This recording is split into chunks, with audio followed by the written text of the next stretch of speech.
So we do have a culture like everybody else. I think that when we talk about culture, you know, I'm a lawyer and an anthropologist. Culture is not static. So and it is really interesting. In all the countries where this issue is making the rounds, culture gets resurrected as the shield, the big shield. We have culture.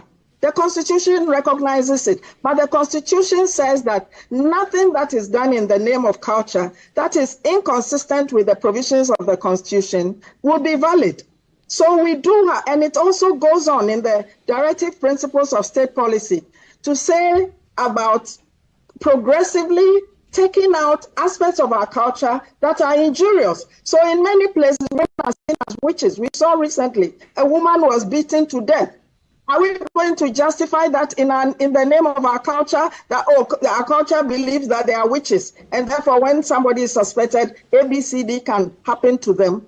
You know, and for the same people, Reverend Dr. Api Akubi was talking about Christianity and culture and all of those things.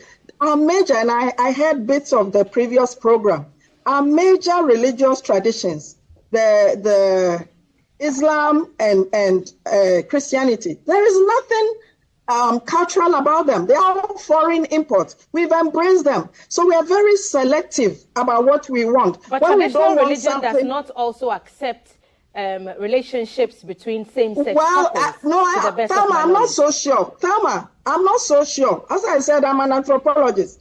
I was on a program on GBC with Honorable on GBC, and he says, oh, yes, as for our old aunties and uncles in Jamestown and this thing, I'm 70 years old. I grew up hearing about Kojo Besia, all the gays and lesbians, whether you like the alphabet or not. They've not been imported from anywhere. They are Ghanaians. So we should face up to it. But there Prof, are gays they're always in our country.